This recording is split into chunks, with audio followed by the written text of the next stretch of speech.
नमस्कार दोस्तों Indian geography का आज चैप्टर 3 है भारत का अपवाह तंत्र ड्रेनेज सिस्टम ऑफ इंडिया। पहला और दूसरा मैं पढ़ा दिया हूँ, पहला एंड दूसरा चैप्टर। अगर आप नहीं देखे तो प्ले लिस्ट में जाकर आप देखिए। दोस्तों अगर वीडियो को पहली बार देख रहे हैं तो लाइक सब्सक्राइब और शेयर कीजिए। दोस्तों 70 BPSC, UPPCS, RO, ARO सभी के लिए महत्वपूर्ण है दोस्तों। तो देख लीजिए, एक निर्धारित जल मार्ग द्वारा जल के प्रवाह को अपवाह कहा जाता है और इस प्रकार से जल मार्गों के जाल को अपवाह तंत्र कहते हैं। नदियों और उनकी सहायक नदियों के द्वारा प्राकृतिक अपवाह तंत्र का विकास होता है। अपवाह प्रतिरूप को प्रभावित करने वाले कारक, तो देख लीजिए कौन कौन से अपवाह को मतलब पानी को अवरुद्ध करते हैं। तो पहला, चट्टानों का स्वरूप और संरचना। दूसरा, स्थलाकृति दिक् ढाल। तीसरा, प्रवाहित जल की मात्रा। चौथा, प्रवाह की अवधि तथा समय। तो देख लीजिए, उद्गम की दृष्टि से भारतीय अपवाह तंत्र को दो भागों में बांटा जा सकता है। तो हिमालय अपवाह तंत्र और प्रायद्वीपीय अपवाह तंत्र। दो ही नहीं दोस्तों, एक हिमालय से जो नदी आती है और एक प्रायद्वीपीय भारत में जो नदियाँ हैं, तो दो ही तरह से तो बहती है। वो उसी नदियाँ में जहाँ तहाँ से नदी एक दूसरे को कनेक्ट करती हैं। तो हिमालय अपवाह तंत्र एवं प्रायद्वीपीय अपवाह तंत्र की तुलना कीजिए। देखिए डिफरेंस दोस्तों, ये 2-3 नंबर में पूछ दिया जाता है। जैसे यूपीएससी के एग्जाम में, चाहे यूपीपीसीएस में भी पूछ सकता है ये ऐसा क्वेश्चन। तो आप चाहे आप जैसे राजस्थान का पीसीएस दीजिएगा तो उसमें 2-2 नंबर का इस टाइप का क्वेश्चन पूछा जाता है। पूर्वी घाट पश्चिमी घाट के डिफरेंस पूछ दिया जाता है कि अंतर बताइए आप। जैसे एमपीपीसीएस का दीजिएगा तो उसमें पूछ देता है। बीपीएससी में भी तो अब 2-2 नंबर का क्वेश्चन 4-4 नंबर का पूछना शुरू कर दिया है। तो इस टाइप का क्वेश्चन पूछ सकता है आपको। हिमालय नदियाँ देख लीजिए, हिमालय नदियाँ सदा नीरा होती है दोस्तों, क्योंकि वहाँ पानी सालों भर पानी चलती है। सदा नीरा का क्या मतलब है कि सालों भर पानी चलती है। देखिए वर्ष भर जल से पूर्ण होती हैं। इसका स्रोत प्रायः ग्लेशियर से जुड़ा होता है। स्वाभाविक सी बात है, ग्लेशियर से जुड़ने के कारण इसमें वर्षों भर पानी रहता है। इन नदियों में वर्ष में 2 बार जल की मात्रा में वृद्धि होती है। प्रथमतः पहला बार कब? ग्रीष्म ऋतु में बर्फ के पिघलने के समय, और दूसरा बार कब होता है? तो दक्षिण पूर्वी मानसून के समय, याद रखिएगा। उदाहरण है गंगा, यमुना, कोसी इत्यादि। ये सब क्या है? तो हिमालय नदियाँ हैं। प्रायद्वीपीय नदियाँ, इसका देख लीजिए। तो प्रायद्वीपीय नदियाँ ऋतुनिष्ठ होती हैं, मतलब ये वर्षा पे डिपेंड करता है, वर्षा ऋतु पे डिपेंड करता है दोस्तों। इसका सारा कुछ जो डिपेंड करता है ना, वो वर्षा ऋतु पे डिपेंड करता है। यह केवल वर्षा जल पर निर्भर होने के कारण वर्ष में केवल एक बार प्रायः दक्षिण पश्चिम मानसून के कारण इसमें जल स्तर में वृद्धि होती है। मान लीजिए कि जो प्रायद्वीपीय नदियाँ होती है ना, जैसे वर्षा का समय आ गया, मान लीजिए जून से लेके अगस्त तक, तो उस समय जो बारिश होती है ना, तो उस समय इसमें पानी भरा भरा दिखेगा आपको। जैसे गंगा, कुछ ऐसे नदियाँ हैं ना, गंगा को छोड़ दीजिए, प्रायद्वीपीय, तो कुछ ऐसे नदियाँ जिसमें आपको दिखेगा पानी। लेकिन जब ये आप ठंडा का मौसम आएगा, बारिश बंद हो जाएगी, तो देखिएगा उस नदी सूख जाती है। तो प्रायद्वीपीय नदी का यही एक कारण है कि वर्ष भर जल नहीं रहता है, इसमें पानी सूख जाता है। चूँकि तमिलनाडु के उत्तर पूर्व मानसून से शीत ऋतु में वर्षा होती है, तो कावेरी नदी के निचले भाग का जलस्तर उत्तर पूर्व मानसून के समय शीत ऋतु में बढ़ता है। देख लीजिए, अब दूसरा देख लीजिए। पहला ये हो गया, दूसरा इसका देख लीजिए। हिमालय नदियों की द्रोणी प्रायः विशाल होती है, जैसे कि गंगा द्रोणी, समझ गया। प्रायद्वीपीय नदियों की द्रोणी प्रायः छोटी होती है, जैसे कि नर्मदा एवं तापी। तीसरा देख लीजिए, ये डिफरेंस दूसरा, ये तीसरा। हिमालय नदियाँ प्राय अधिक लंबी होती है। इसका कारण स्रोत क्षेत्र का समुद्र से दूर होना है, इसके कारण ये लंबी होती है। प्रायद्वीपीय नदियाँ तुलनात्मक दृष्टि से छोटी होती हैं, सही बात है। ये कहीं भी जाके ख़त्म हो जाती है। प्रायद्वीपीय नदियाँ एक दूसरे से कनेक्ट कर लेती है, छोटी छोटी होती है। पानी तो रहता नहीं है सालों भर, वो एकदम उसमें कभी सरसों बो दिया, कभी कुछ बो दिया। मान लीजिए कि बारिश का समय ख़त्म होता है तो एकदम सूख जाता है। सूखने के कारण उसमें फसल भी लगा दिया जाता है, फिर बारिश के समय एक नदी के रूप ले लेता है। तो प्रायद्वीपीय नदियाँ इस तरीके से चलता है। चौथा डिफरेंस देख लीजिए इसका। ये नदियाँ किसी न किसी बड़ी नदी की सहायक नदी होती है। कौन सी? जो हिमालय नदियाँ होती है, ये नदियाँ किसी न किसी बड़ी नदी की सहायक नदी होती हैं, अतः सीधा समुद्र में कम गिरती है, मतलब डायरेक्ट समुद्र में न गिरती है, किसी नदी के सहायक, जो कोई मुख्य नदी है उसके सहायक नदी बन के उसमें मिल जाती है, उसके बाद वो नदी जाके समुद्र में गिरती है। लेकिन इसका देख लीजिए, तीव्र प्रायद्वीपीय ढाल के कारण अधिकतर नदियाँ समुद्र में जाके गिर जाती हैं। जो प्रायद्वीपीय नदियाँ हैं तो ये दूसरे नदी में मिल के ना गिर करके डायरेक्ट तीव्र ढाल के कारण समुद्र में गिर जाती हैं। पांचवा डिफरेंस देख लीजिए, ये नदियाँ स्रोत क्षेत्र में गहरी घाटी एवं गर्ज का निर्माण करती हैं। दोस्तों कौन सी? हिमालय नदियाँ गर्ज का निर्माण करती है। प्राय इन नदियों में घाटी तथा कम गहरी उथली होती हैं, कम गहरी और उथली होती हैं। तो डिफरेंस देख लीजिए 5। हिमालय अववाह तंत्र एवं प्रायद्वीपीय अववाह तंत्र के तुलनात्मक देख लीजिए 5 को। छठा देख लीजिए डिफरेंस इसमें, छठा, ये 7वां डिफरेंस, ये भी 7वां, 8वां, इतना काफ़ी है। 3-4 नंबर अगर डिफरेंस पूछता है तो इतना काफ़ी है। हिमालय नदियाँ मैदानी भागों में लंबी दूरी तय करती हैं तथा नव्य नौकायान योग्य होती हैं। हिमालय नदियाँ जो हैं, जो मैदानी भाग में लंबी दूरी तय करती हैं तथा नव्य नौकायान योग्य होती है। प्रायद्वीपीय नदियाँ मार्ग में जल प्रपात बनाने तथा जल की मात्रा घटने बढ़ने के कारण नौकायान के अनुकूलन नहीं होती। कैसे होगी नौकायान के अनुकूलन? दोस्तों इसमें जब बारिश के समय रहेगा तो इसमें नौकायान होती है, उसके बाद तो फिर ये सूखा ही सूखा रहता है। कैसे करें? सरसों, मटर, राई कुछ भी बो सकते हैं इसमें, आप सूख जाती है। कभी कभी बीच में थोड़ी सी चलेगी पानी, साइड से सूखा रहेगा।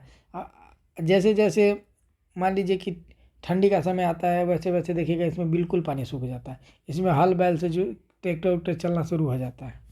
तो इसका ये कहानी होता है। कुछ ऐसी नदी रहती है जिसमें चलती रहती है पानी, और यह नदियाँ डेल्टाई भागों में नौकायान योग्य होती हैं। मैदान देख लीजिए 7वां डिफरेंस, हिमालय नदियाँ मैदानी भागों में बने कारण तथा भूभाग में भूरे होने के कारण नदियाँ विसर्ग का निर्माण करती हैं। ये क्या करती है? प्रायद्वीपीय नदियाँ कठोर चट्टानी भूभाग से होकर बहती हैं। कई नदियाँ भ्रंश घाटियों से होकर बहती हैं। इनका मार्ग सीधा एवं रेखीय होती है, जैसे नर्मदा, तापी इत्यादि। भ्रंश घाटिया में बहने के कारण रेखीय प्रवाह विकसित होती हैं। 8वां डिफरेंस, हिमालय नदियाँ प्रायः मुहाने पर डेल्टा का निर्माण करती हैं। प्रायद्वीपीय नदियाँ मुहाने पर प्रायः ज्वारन दमुख एस्चुरिया छोटे डेल्टा का निर्माण करती हैं। तो देख लीजिए डिफरेंस। हिमालय अपवाह तंत्र, हिमालय अपवाह तंत्र में 3 नदी तंत्र को शामिल किया जाता है जो निम्नलिखित है। पहला देखिए सिंधु नदी तंत्र, गंगा नदी तंत्र और ब्रह्मपुत्र नदी तंत्र। तो हिमालय अपवाह तंत्र में कितने को शामिल किया जाता है? 3 को शामिल किया जाता है, याद रखिएगा। पहला कौन है? सिंधु नदी तंत्र, गंगा नदी तंत्र और ब्रह्मपुत्र नदी तंत्र। तो पहला देखिए सिंधु नदी तंत्र को। इसके अंतर्गत सिंधु तथा उनकी सहायक नदियों जैसे झेलम, चिनाब, रावी, ब्यास, सतलज, जास्कर, गोमल, द्रास, सिंगार, कुर्रम, काबुल, गिलगित को शामिल किया जाता है। सिंधु नदी तंत्र में इतने नदियों को शामिल किया जाता है। कौन कौन सा नदी आ जाता है? तो झेलम, चिनाब, रावी, ब्यास, सतलज, जास्कर, गोमल, द्रास, सिंगार, कुर्रम, काबुल, गिलगित को शामिल किया जाता है। इस नदी तंत्र में सिंधु सबसे बड़ी नदी है। सिंधु नदी का उद्गम स्रोत तिब्बत में मानसरोवर झील के निकट चेमांगयंगडुंग बोखरचुंग हिमानी है। चेमांगयंगडुंग बोखरचुंग हिमानी है। यह पहले उत्तर पश्चिम दिशा में बहती है। यह पहले उत्तर से पश्चिम दिशा में बहती है, जैसे ऐसे पूर्व पश्चिम, तो उत्तर से पश्चिम दिशा में बहती है। फिर हिमालय पर्वत को काटकर दमचौक के निकट भारत में प्रवेश करती है। सिंधु एक पूर्ववर्ती नदी है जो नंगा पर्वत के उत्तर में बीजू नामक स्थान पर लद्दाख श्रेणी को काटकर एक गहरे गर्ज का निर्माण करती है। यह विश्व की बड़ी नदियों में से एक है जिसकी कुल लंबाई 2880 किलोमीटर है तथा इसकी भारत में कुल लंबाई 709 किलोमीटर है। सिंधु जल संधि के अंतर्गत भारत इसकी विसर्जन क्षमता का केवल 20% प्रतिशत जल ही उपयोग ले सकता है।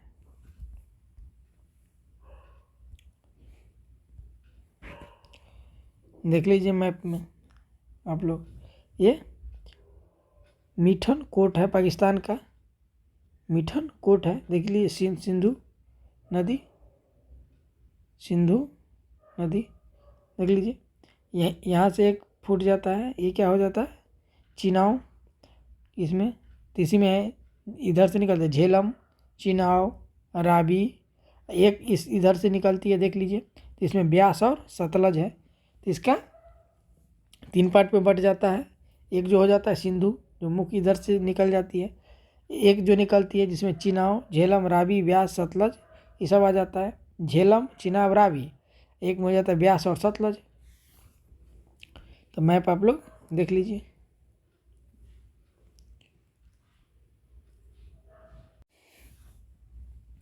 सिंधु नदी की बाईं ओर से मिलने वाली नदियों में सतलज, सिंधु के बाईं ओर से कौन सा मिल रहा है, सतलज। दाहिना ये हो गया ना सिंधु का, अब बामा ये हो गया, दाहिना ये हो गया, अब बामा ये हो गया। सतलज, ब्यास, रावी, चिनाव, झेलम, जास्कर, सोहन, सियांग, सिंगार प्रमुख नदी है। बाईं ओर से मिल रहे हैं दोस्तों, याद रखिएगा। सिंधु के बाईं ओर से मिलने वाली नदियाँ पूछ सकता है क्वेश्चन, इंपॉर्टेंट क्वेश्चन है, इसको आप लोग याद रखिएगा। जो सिंधु के बाईं ओर से कौन कौन से नदी निकल रहे, दाईं ओर से कौन से नदी निकल रहे, तो अब ये इसी टाइप का क्वेश्चन बनाएगा पीसीएस में, अब मैच करने के लिए दे देगा। तो बाईं ओर से कौन सा निकल रही है, तो सतलज, पहला सतलज, दूसरा ब्यास, तीसरा रावी, चौथा चिनाब, पाँचवा झेलम। ये सब तो ऐसे याद रहेगा, सतलज, ब्यास, रावी, चिनाब, झेलम, जास्कर। उसके बाद सोहन, 7 में सोहन, सियांग, 8 में सियांग, 9 में सिंगार प्रमुख है। उसके बाद सिंधु नदी में दाईं ओर से मिलने वाली नदियाँ, सिंधु नदी में दाईं ओर से मिलने वाली नदियाँ देख लीजिएगा। दाईं ओर से मिलने का जो पहला में श्योक है, काबुल है, कुर्रम है, तोची है, गोमल है एवं गिलगित है। तो क्या हो गया, पहला, दूसरा, तीसरा, चौथा, पाँचवा, छठा। कौन है, सिंधु नदी में दाईं ओर से मिलने वाली नदियाँ कौन हो गया, श्योक हो गया, काबुल हो गया, कुर्रम हो गया, तोची हो गया, गोमल हो गया और गिलगित है। यह चिलास के निकट पाकिस्तान में प्रवेश करती है। पाकिस्तान में मिठानकोट के निकट, पाकिस्तान में मिठानकोट के निकट इसमें पंचनद, सतलज, व्यास, चिनाब, रावी एवं झेलम की संयुक्त धारा मिलती है। यह कराची पाकिस्तान के पूर्व में अरब सागर में मिल जाती है। यह कराची पाकिस्तान के पूर्व में अरब सागर में मिल जाती है। सिंधु नदी की सहायक नदियाँ, सिंधु नदी की सहायक नदियाँ कौन सा है, तो देख लीजिए। पहला झेलम, झेलम सिंधु नदी की सहायक नदी है। यह वेरीनाग कश्मीर के निकट शेषनाग झील से निकलती है। झेलम सिंधु नदी की सहायक नदी है। यह वेरीनाग कश्मीर के निकट शेषनाग झील से निकलती है। श्रीनगर के निकट बुलर झील से प्रवाहित होने के बाद, श्रीनगर के बुलर झील से प्रवाहित होने के बाद यह सक्रिय गार्ड से होकर पाकिस्तान में पहुंचती है। कौन सा, झेलम नदी कहाँ पहुंचती है, पाकिस्तान में पहुंचती है। पाकिस्तान में यह चिनाब नदी में मिल जाती है। कौन, झेलम नदी चिनाब में मिल जाती है। अंततः यह चिनाब नदी की भी सहायक नदी है। यह चिनाब नदी की भी यह सहायक नदी है, तो याद रखिएगा। झेलम नदी लगभग 170 किलोमीटर तक भारत पाकिस्तान सीमा बनाती है। झेलम नदी लगभग 170 किलोमीटर पाकिस्तान की सीमा बनाती है। झेलम नदी पर जम्मू कश्मीर में तुलबुल परियोजना एवं उरी परियोजना चलाई जा रही है, याद रखिएगा दोस्तों। तो किस नदी पे है तुलबुल और उरी परियोजना, तो झेलम नदी पे दोस्तों, याद रखिएगा। अच्छा क्वेश्चन है, सब अब पूछा जाता है इसी टाइप का क्वेश्चन। झेलम नदी पर जम्मू कश्मीर में तुलबुल परियोजना एवं उरी परियोजना चलाई जाती है। चिनाब नदी अब देख लीजिए, कौन सी, चिनाब नदी। चिनाब नदी चिनाब, चंद्र और भागा नाम के 2 सरिताओं से मिलने से बनी है। चिनाब नदी चिनाब और चंद्र भागा नाम के 2 सरिताओं से मिलकर बनी। ये दोनों सरिताएं केलांग के निकट तंडी में मिलती है। केलांग के निकट कहाँ मिलती है, थोड़ा कलर कर दे रहा हूँ कि आप लोगों को अच्छा से देखिए मिलती है। यह समृद्ध धारा चंद्रभागा के नाम से भी हिमाचल प्रदेश से उत्तर पश्चिम दिशा में बहती है और जम्मू कश्मीर में चिनाब नाम से प्रवेश करती है। यह कौन नदी? चिनाब नदी। चिनाब नदी को झेलम और रावी नदियों से जल प्राप्त होती है। चिनाब नदी को कौन कौन नदी से जल प्राप्त होती है? चिनाब और झेलम और रावी नदी से। इसको झेलम और रावी नदी से जल प्राप्त हो जाती है। चिनाब सिंधु नदी की सबसे बड़ी सहायक नदी है। चिनाब नदी जो है यह सिंधु नदी की दोस्तों सबसे बड़ी सहायक नदी है, याद रखिएगा। पूछ देगा कि चिनाब की सबसे सहायक नदी कौन सा? सिंधु नदी सबसे बड़ी सहायक नदी है इसकी, तो इसको याद रखिएगा। चिनाब नदी पर निर्मित प्रमुख परियोजना, चिनाब नदी पर निर्मित प्रमुख परियोजना कौन सा है? तो सलाल परियोजना चिनाब नदी पे, बलिहार परियोजना एवं दुलहस्ती परियोजना। ये तीनों इंपॉर्टेंट परियोजना है दोस्तों, पहला, दूसरा और तीसरा। ये तीनों परियोजना याद रखिएगा कि कहाँ है, बहुत इंपॉर्टेंट है दोस्तों, तीनों को आप याद रखना ही है। कौन सा? चिनाब नदी पे कितने परियोजना है? 3 परियोजना, सलाल, बलिहार और दुलहस्ती परियोजना। बहुत इंपॉर्टेंट है दोस्तों, पूछ देगा आप कन्फ्यूजन हो जाइएगा, इसलिए अच्छा से इसको याद रखिएगा, रट जाना है इसको। चिनाब नदी पर निर्मित प्रमुख जल परियोजना कौन सा है? सलाल, दुलहस्ती और बगलिहार। बलिहार कहिए, बगलिहार कहिए। अब रावी नदी आ जाइए। इस नदी की उत्पत्ति हिमाचल प्रदेश में रोहतांग दर्रे के पास कुल्लू पर्वत से होती है। रावी नदी की उत्पत्ति कहाँ से होती है? हिमाचल प्रदेश में रोहतांग दर्रे के पास कुल्लू पर्वत से होती है। माधोपुर के निकट यह पंजाब में प्रवेश करती है। माधोपुर के निकट यह पंजाब में प्रवेश करती है और 26 किलोमीटर नीचे पाकिस्तान में प्रवेश करती है। रंगपुर के निकट यह चिनाब में मिल जाती है। रंगपुर के निकट यह चिनाब में मिल जाती है, चिनाब की सहायक नदी है। रावी नदी पर निर्मित प्रमुख परियोजना है। रावी पे भी कौन कौन परियोजना है? तो याद रखिएगा, रावी पे प्रमुख परियोजना कौन कौन से हैं? तो चमेरा परियोजना रावी पे है दोस्तों, जो हिमाचल प्रदेश में है। थीन परियोजना जो कि पंजाब एवं हिमाचल प्रदेश संयुक्त परियोजना है। तो ये 2 परियोजनाएं हैं, कौन सा है? पहला और थीन, तो 2 है।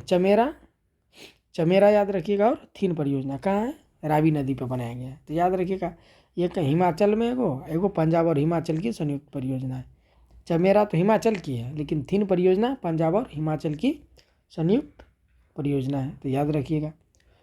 आपको रावी पे समझ गए, चिनाब पे आप जान गए, सलाल, बलिहार और दुलहस्ती तीनों रावी पे है दोस्तों।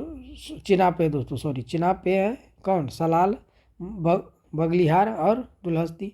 रावी पे कौन सा है? चमेरा और थीन। ब्यास नदी आप आ जाइए, रावी के पास ब्यास आ जाइए। इस नदी की उत्पत्ति रोहतांग दर्रे के पास से हुई है। किस दर्रे के में? रोहतांग दर्रे के पास हुई है। और पोंग के निकट ब्यास नदी मैदानी भाग में प्रवेश करती है। कहाँ? पोंग के निकट मैदानी भाग में प्रवेश करती है। पोंग के निकट मैदानी भाग में प्रवेश करती है। हरिके नामक स्थान ब्यास एवं सतलज का संगम पर हरिके बैराज है। ये याद रखिएगा दोस्तों, ये बहुत इंपॉर्टेंट क्वेश्चन है, बहुत इंपॉर्टेंट क्वेश्चन है। इसे भारत की सबसे लंबी नहर इंदिरा गांधी नहर निकली गई है। हरिके नामक स्थान ब्यास एवं सतलज नदी के संगम पे है। अब पूछ देगा क्वेश्चन, तो अब याद रहेगा ना दोस्तों। हरिके नामक स्थान किस पे? ब्यास एवं सतलज नदी के संगम। जैसे मान लीजिए ब्यास नदी है, ये सतलज नदी हो गया, ये दोनों का मान लीजिए कि संगम हो गया। यहाँ पे क्या है? हरिके बैराज है। क्या है? हरिके बैराज है। यहाँ हरिके बैराज है, जहाँ व्यास और सतलज नदी मिलती हैं। हरिके बैराज से भारत की सबसे लंबी नहर इंदिरा गांधी निकलती है। हरिके बैराज, इस बैराज से क्या निकलती है? इंदिरा गांधी नहर निकलती है। मान लीजिए कैसे निकलती है? इससे इंदिरा गांधी नहर निकलती है। यहाँ से कहाँ निकलती है? इंदिरा गांधी नहर निकलती है। हरिके बैराज से इंदिरा गांधी नहर निकलती है, तो याद रखिएगा। तब आ गए सतलज नदी। सतलज नदी मानसरोवर के नज़दीक राकस ताल तिब्बत से निकलती है। राकस ताल तिब्बत से निकलती है। सतलज नदी मानसरोवर के नज़दीक सतलज नदी मानसरोवर के नज़दीक राकस ताल तिब्बत से निकलती है। यह पूर्ववर्ती नदी है जो हिमालय को काटकर सिपकीला दर्रा से होकर भारत में प्रवेश करती है। जो हिमालय को काटकर सिपकीला दर्रा से भारत में प्रवेश करती है। ब्यास नदी हरिके में सतलज से मिलती है। ब्यास नदी हरिके बराज में सतलज से मिल जाती है और सतलज नदी रोपर नामक स्थान पर मैदानी भाग में प्रवेश करती है। सतलज नदी 120 किमी लंबी भारत पाक सीमा बनाती है। सतलज नदी 120 किमी लंबी भारत पाक सीमा बनाती है। सतलज नदी मिठनकोट से थोड़ा ऊपर सिंधु नदी से जा मिलती है। सिंधु नदी पर निर्मित प्रमुख परियोजना कौन कौन सा परियोजना है, आप देख लीजिए। सिंधु नदी पर निर्मित प्रमुख कौन कौन सी परियोजना है। पहला भाखरा नागल परियोजना किस पे है, सिंधु नदी पे है। दूसरा इंदिरा गांधी नहर इसी पे है। तो देखिए भारत की सबसे बड़ी नदी परियोजना है। सतलज नदी पर भाखरा एवं नागल दो जगह बांध बनाए गए हैं। भाखरा में एक नागल में बनाए गए। भाखरा बांध विश्व का दूसरा सबसे ऊंचा बांध है दोस्तों। भाखरा बांध विश्व का सबसे ऊंचा बांध है। यह भारत का सबसे ऊंचा गुरुत्वीय बांध है, ये भी याद रखिएगा। ये भारत का सबसे ऊंचा गुरुत्वीय बांध है। भाखरा से जल विद्युत एवं नागल से दो जगह बांध है दोस्तों। भाखरा अलग है और नागल में अलग बनाए गए। तो सिंचाई के लिए जल की आपूर्ति होती है। गुरुत्वीय बांध है। भाखरा से जल विद्युत एवं नागल से सिंचाई के लिए जल की आपूर्ति होती है। इसके लिए हिमाचल में गोविंद सागर जलाशय बनाए गए हैं। जलाशय होगा दोस्तों, जलागार, हाँ जलाशय या जलागार बनाया गया है। यह परियोजना पंजाब, हरियाणा, हिमाचल प्रदेश एवं राजस्थान को लाभान्वित करती है। इंदिरा गांधी नहर व्यास और सतलज के संगम पर स्थित हरिके बैराज से यह नहर निकाली गई है। इंदिरा गांधी कहाँ से निकाली गई है दोस्तों? इंदिरा गांधी नहर व्यास और सतलज के संगम पर स्थित हरिके बैराज से निकाली गई है। यह संसार की सबसे लंबी नहर है। इस नहर में जलपूर्ति के लिए रावी एवं व्यास नदी पर पोंग बांध बनाया गया है। इससे राजस्थान के मरुस्थलीय भागों में जलपूर्ति की जाती है। समझ गए। सिंधु नदी पर निर्मित प्रमुख परियोजना था भाखरा नागल बांध और इंदिरा गांधी नहर। यहीं से हरिके बैराज निकाला गया है। गंगा नदी तंत्र दूसरा। गंगा नदी का उद्गम उत्तराखंड के उत्तरकाशी जिले के गौमुख के निकट गंगोत्री हिमनद से हुआ है। कहाँ से हुआ है? गंगोत्री हिमनद से हुआ है। यहाँ पर भागीरथी के नाम से भी जानी जाती है गंगा को। भागीरथी, अलखनंदा और भागीरथी दोस्तों जहाँ पे मिलती है ना, अलखनंदा और भागीरथी जहाँ पे मिलती है, संगम होती है, वहाँ पे दोनों की जो लेवल होती है ना, जैसे इधर से अलखनंदा मिल गई, इधर से भागीरथी आके मिल गई, दोनों की गहराई सेम हो गई, वहीं से गंगा का निर्माण हुआ दोस्तों। वहीं से गंगा बना। मान लीजिए अलखनंदा हो गया, ये अलखनंदा और ये भागीरथी। अलखनंदा और भागीरथी दोनों का जहाँ पे मिलन हुआ वहाँ पे दोनों की गहराई सेम हो गई, यहाँ पे जाके वहीं से गंगा का निर्माण हो जाता है। भागीरथी के नाम से भी जाना जाता है। इसी प्रदेश में बहने वाली अलकनंदा एवं पूर्ववर्ती नदी है जो हिमालय को काटकर सक्रिय घाट का निर्माण करती हैं। देवप्रयाग में भागीरथी एवं अलकनंदा मिलती हैं। यहीं से दोनों की संयुक्त धारा का नाम गंगा हो जाता है। अलकनंदा नदी का उद्गम सतोपथ हिमानी और अलकनंदा से कर्णप्रयाग में पिंडार नदी मिलती है। अलकनंदा के दाहिने तट पर रुद्रप्रयाग के निकट मंदाकिनी नदी मिल जाती है उससे। हरिद्वार के निकट गंगा मैदान में प्रवेश करती है। हरिद्वार के निकट गंगा मैदान में प्रवेश करती है। यमुना नदी प्रयागराज में गंगा में मिल जाती है। यमुना नदी कहाँ पे? प्रयागराज में गंगा में मिल जाती है। फराक्का से आगे गंगा नदी बांग्लादेश में पद्मा के नाम से जानी जाती है। पश्चिम बंगाल में गंगा, भागीरथी हुगली एवं बांग्लादेश में पद्मा, मेघना के नाम से अलग अलग धाराओं में बट जाती हैं। गोलुंडा में जमुना के रूप में ब्रह्मपुत्र नदी गंगा से मिलती है। अब देख लीजिए, थोड़ा मैप पे आप लोग देख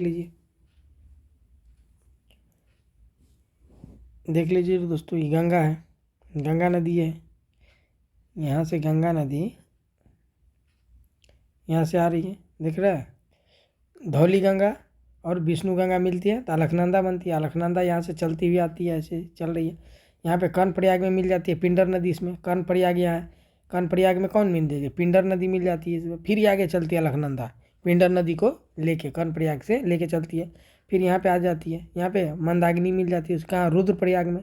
ये दोस्तों रुद्रप्रयाग है, देख रहे हैं, मंदाकिनी मिल जाती है यहाँ से रुद्रप्रयाग में। फिर ये अलकनंदा आगे बढ़ती है, आगे बढ़ती हुई अलकनंदा यहाँ आती है। कहाँ पे आती है, देवप्रयाग में दोस्तों। देवप्रयाग में अलकनंदा से भागीरथी मिल जाती है दोस्तों, देख रहे हैं, भागीरथी यहाँ से आके भागीरथी यहाँ पे मिल गई। जब भागीरथी मिली तो यहीं पे टिहरी बांध है, एक नदी और है भिलंगना नदी। यहीं पे भागीरथी नदी में एक भिलंगना नदी आके मिल जाती है, यहीं पे टिहरी बांध बनाएंगे। यहाँ भागीरथी और भिलंगना नदी मिलती है ना दोस्तों, देख रही है, ये भागीरथी हो गई, ये भिलंगना हो गई, यहीं पे टिहरी बांध है दोस्तों, यही है टिहरी बांध, समझ गए। तो भागीरथी और अलकनंदा यहाँ पे मिलती है देवप्रयाग में। यहीं पे दोनों का वाटर लेवल जो है ना, गहराई वो दोनों सेम हो जाती है। तो यहीं से दोस्तों गंगा का निर्माण होता है, यहीं से गंगा बहती हुई चली जाती है। तो समझ गए दोस्तों कैसे कैसे गंगा का निर्माण हुआ। देखिए, देवप्रयाग में भागीरथी मिली, रुद्रप्रयाग में अलकनंदा, कर्णप्रयाग में अलकनंदा प्लस पिंडर, विष्णुप्रयाग में अलकनंदा प्लस धौली गंगा। तो देख रहे हैं आप लोग तो कैसे कैसे मिला ये नदी। तो देख लिया आप लोग मैप में, देख लीजिए धौली गंगा और ये विष्णु गंगा दोनों को मिलने से अलकनंदा का निर्माण हुआ। फिर अलकनंदा चली, उसके बाद कर्णप्रयाग में आई, कर्णप्रयाग में पिंडर नदी मिल गई। फिर चलते हुए अलकनंदा कहाँ आ गई, रुद्रप्रयाग में, रुद्रप्रयाग में उसमें मंदाकिनी मिल गई। फिर अलकनंदा आगे बढ़ी इसको लेकर के, फिर आगे भागीरथी इसमें मिल गई देवप्रयाग में। फिर भागीरथी नदी और भिलंगना नदी जहाँ मिलती है यहाँ पे, वहाँ पे टिहरी बांध है। फिर ये दोनों का वाटर लेवल या गहराई सेम हो गया, इसके कारण ही फिर यहाँ से गंगा का निर्माण हो गया। समझ गए आप। गंगा जब पश्चिम बंगाल में पहुँचती है तो भागीरथी और हुगली नाम से दो प्रमुख वीथिकाओं में बढ़ जाती हैं और मुख्य नदी बांग्लादेश में चली जाती है, जहाँ वो पहले पद्मा बाद में मेघना नाम से बहती बंगाल की खाड़ी में गिर जाती है।